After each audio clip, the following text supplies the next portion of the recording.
Bismillahirrahmanirrahim.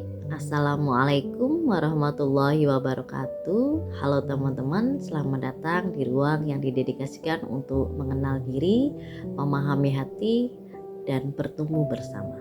Perkenalkan, saya Rifa Rahmatika, psikolog yang memiliki ketertarikan khusus pada pembahasan bagaimana pengelolaan ruang batin. Dengan konten-konten yang saya bagikan ini, saya berharap kita bisa belajar bagaimana mengenal diri lebih utuh, berdamai dengan pengalaman-pengalaman hidup, dan terus berkembang menuju kehidupan yang lebih bermakna. Teman-teman, bicara mengenai ruang batin, kita tidak pernah bisa lepas dari yang namanya masalah hidup, tantangan hidup, dan pengalaman-pengalaman menyakitkan lainnya di dalam kehidupan. Mungkin di antara kita pernah mengalami yang namanya gagal, kecewa, kehilangan, atau perilaku-perilaku menyakitkan dari orang lain yang membuat kita mengalami rasa-rasa tertekan, merasa tidak adil, merasa tidak berharga, atau kenapa sih hidup kok jadi seperti ini terus gitu. Padahal sebetulnya bukan peristiwa itu yang salah, bukan peristiwa itu yang membuat kita menderita, tapi justru pikiran kita terhadap peristiwa itu yang membuat kita merasa tertekan, merasa tidak berdaya. Contoh, ketika ada seseorang tetangga yang lewat, ya, dia tidak menyapa kita, pikiran kita langsung muncul, sombong banget sih dia nggak mau nyapa, padahal kan kita dekat gitu. Nah, ketika pikiran sombong banget sih dia nggak nyapa padahal kita dekat, apa yang kita rasakan? Jadi kesel kan sama dia. Kalau udah kesel, kita jadi nggak mau nyapa dia, ikut-ikutan nggak mau nyapa. Padahal yang terjadi, dia tidak menyapa itu karena dia sedang buru-buru, sedang capek, sedang banyak pikiran, sehingga dia tidak ngeh atau tidak lihat kita ada di dekatnya. Coba kalau pikiran kita ganti, mungkin dia buru-buru ya, ya mungkin bisa jadi dia capek. Perilaku apa yang muncul? Pasti perilaku empati yang muncul. Ya udah, mungkin dia capek. Besok lagi kalau lewat coba saya tanyakan. Pikiran-pikiran itulah yang membuat kita terjebak dalam ruang batin yang penuh dengan beban. Perasaan yang sangat menguras energi seperti marah, benci, dendam, sakit hati, atau bahkan overthinking yang berkepanjangan itu efek dari ruang batin yang penuh beban. Nah, ketika ruang batin kita dipenuhi dengan pikiran atau perasaan yang tidak terkelola dengan baik, maka hal itu akan mempengaruhi perilaku kita yang kita munculkan di luar, sehingga kita bisa jadi menyalahkan diri sendiri, kemudian tidak bersemangat, tidak produktif, atau bahkan menarik diri dari lingkungan sekitar. Semua itu berpengaruh pada bagaimana cara kita mengambil keputusan terhadap apa yang harus kita ambil. Dan bisa jadi keputusan yang kita ambil itu merugikan diri sendiri dan bahkan juga merugikan orang lain. Menata ruang batin bukan berarti kita menghilangkan masalah kita atau bahkan kita berpura-pura baik terhadap apa yang sedang kita alami.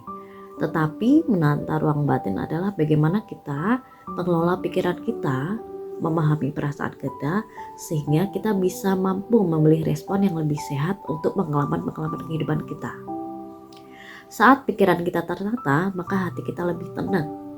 Saat hati kita lebih tenang, maka perilaku yang dimunculkan adalah perilaku yang lebih bijaksana, lebih bermanfaat, dan bahkan bisa menginspirasi orang lain.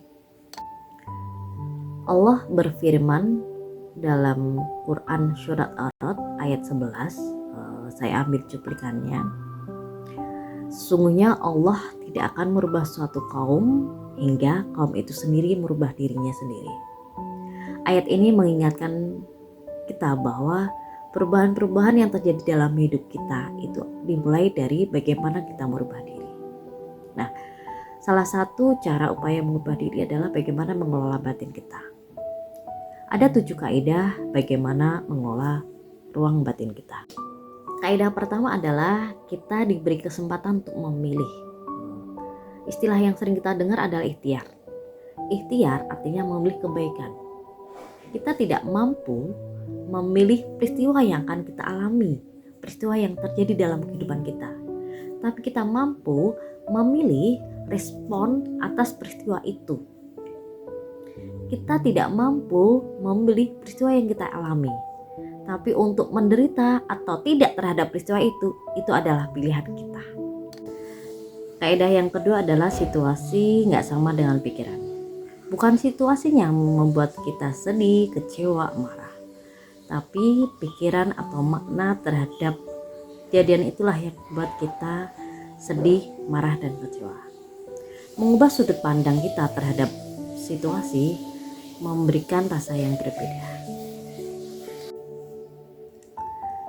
Kaidah yang ketiga adalah rasa sakit itu pasti, menderita itu pilihan.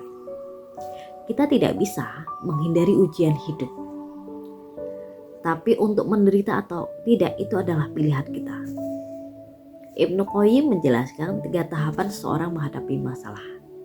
Yang pertama adalah sabar, ambil jeda dulu, diam dulu.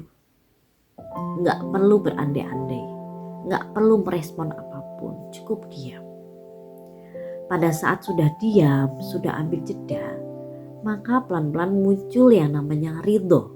Pelan-pelan muncul yang namanya menerima. Oh iya, saya menerima keadaan ini.